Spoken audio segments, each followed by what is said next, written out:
Welcome to the Go Potty podcast. I'm Rebecca Mottram, a children's nurse, potty learning specialist and author of Positively Potty. With earlier potty learning now more widely recommended, there's a lot to think about. In this series, I focus on the ideas, experiences and evidence that can help turn guidance into confident practice.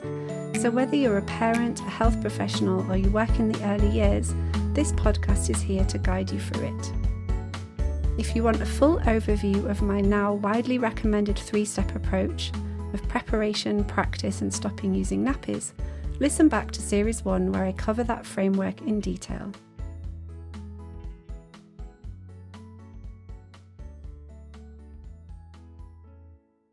Most parents start potty learning thinking, I can teach this, and then real life happens. So if you've ever found yourself in a standoff with a toddler who just won't engage, then this episode is going to help you. So today I'm going to talk about how you can grow cooperation and how to protect the tiny spark of cooperation even when it feels like it's gone out. So when we first start potty learning, most of us think the same thing, which is, well, I know how to use a toilet, so I can teach this. And you're, of course, right. Everybody knows how to do it, where the wee and poo goes, how to sit, wash hands and everything. It's not hard. But then in real life, your child is refusing. They won't sit, they say no, they think it's funny, they run away, they're looking straight in the eye and just absolutely point blank refusing to do what you're asking. And so this doesn't really feel like teaching at all. It feels more like you're starting to have a battle with your child. And this is how potty learning can quietly turn into a power battle without you meaning it to. So you start with, I'm going to help you learn this new thing. And before you know it, you're asking, why won't you just do what I'm asking you to? And it can make you feel anxious because accidents are messy, other people have opinions for you, and you start to wonder, maybe you started too soon, or maybe you're just doing it all wrong. But what is really happening here is the demand that you're asking your child to meet is too big. So they feel under pressure and they feel like they've lost control. And essentially they're being asked to do something difficult. So we need to think about as well, what's come before this? What has led up to this point? And that is going to give you a big clue. So children who've only ever used nappies, there has never had to be interrupted by their body. Okay, so for their whole life so far, they've just been able to do what they want, playing, watching a cartoon or building a tower or whatever. And their wee and poo have just quietly happened in the background. So nobody's interrupted them. Nobody's said, come with me, come to the potty, or it's potty time now. And so their play has been unstructured, and nappies are really great at protecting that particular freedom. And then one day we start saying, when your body feels like this, you have to stop immediately, you have to stop playing, come to another room and do this differently. And so from a child's point of view, that is asking a lot. It's not because they're not ready and it's not because they're being difficult. It's because we've changed the rules and play is their work, their focus, and it's how they make sense of the world. So when we ask them to stop doing that for a body signal that they've never had to respond to before, that's hard for them. They're going to want to protect their playtime. So if you think about it that way, then the reaction of saying no and shutting down is going to make complete developmental sense. So this isn't really a problem of motivation either. This is about learning a brand new skill. Our job is not here to convince them to care about using the toilet. It's how to help them pause their life for their body. And this is going to take time, this skill. I think it's the hardest skill of potty learning, actually. So things like building it up over time with tiny rehearsals and empathy is really important. So saying things like, I know it's hard to stop playing, or your game feels really important, or let's press pause together and then we'll come back. So we're not just teaching them that wee or poo goes in a potty, we're teaching them this skill of interruption And if we recognize how difficult that is, then we can do that much more gently. So let's just talk for a minute as well about why don't they seem to care? And this is really important because so many parents tell me, oh, they just don't care. And low motivation in children is almost always a sign. And it means either that the expectation is too big or the change was too fast. Maybe there's a problem we haven't solved. So something like it's uncomfortable, they're frightened, the sensations are overwhelming. And maybe sometimes after a long period where there's been an issue, not caring is actually a coping strategy. So if your child is acting like it doesn't matter, then it doesn't matter if they get it wrong, and therefore it's fine. So under these kind of circumstances, then avoiding doing the thing that you're asking is actually quite logical. But there's another reason as well why this can feel really hard and also why it happens. And it's because toileting is that brand new skill that they haven't had any preparation for. So if a child, let's say, has done a bit of baby pottying, maybe from infancy, from when they can sit up, so then those sensations can become familiar. And so when those children have the opportunity to use a potty, they kind of get what that's for, right? So stopping using nappies becomes the last step in the journey.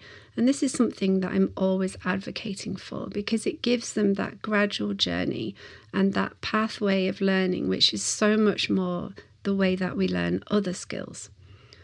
But for children who've only ever used a nappy, then you're starting at age 2 or 3, it can feel like such a brand new thing. And that is not anybody's fault. It's just the culture that we're parenting in. It's the messages that we've been given about when to potty train.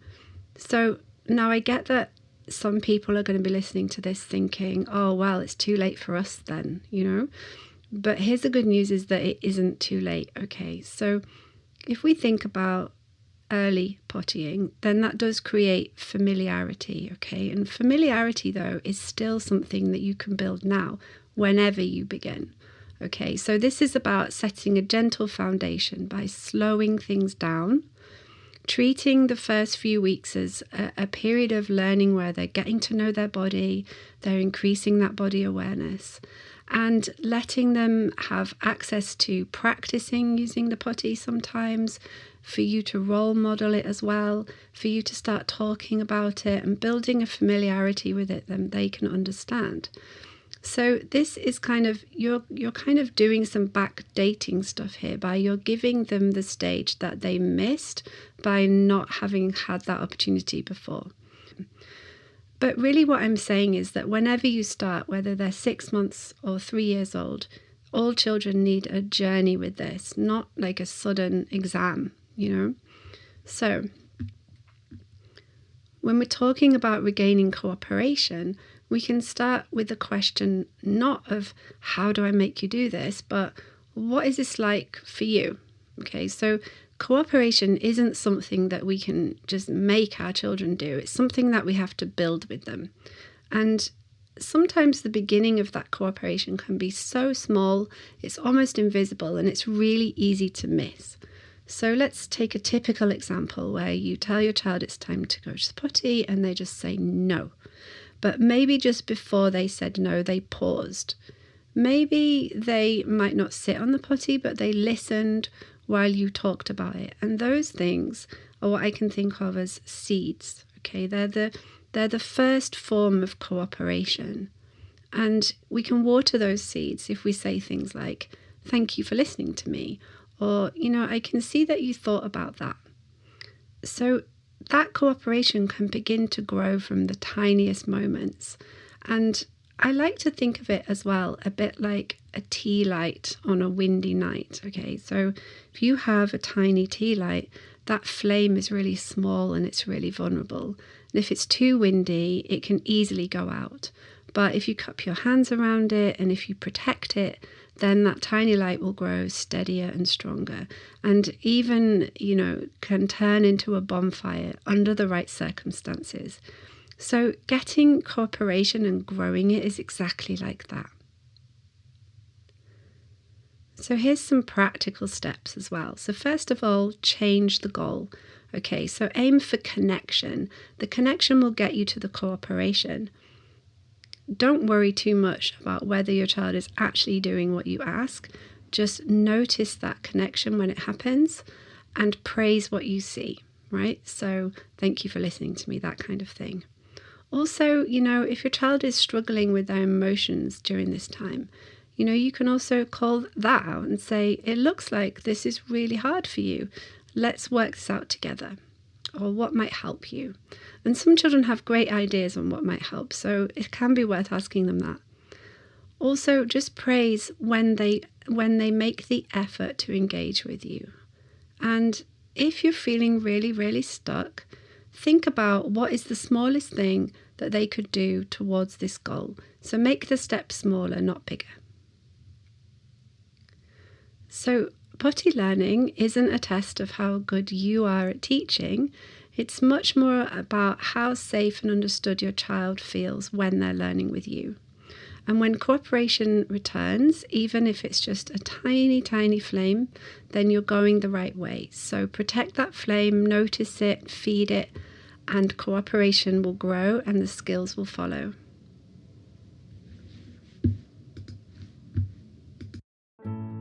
If you'd like a clear, evidence-based guide that brings everything together that we've talked about, my book Positively Potty covers the full approach in detail, from early preparation and practice through to stopping using nappies, and how to support children at every stage of the journey, including tackling complex problems. You can find Positively Potty wherever books are sold. Thanks for listening to the Go Potty podcast.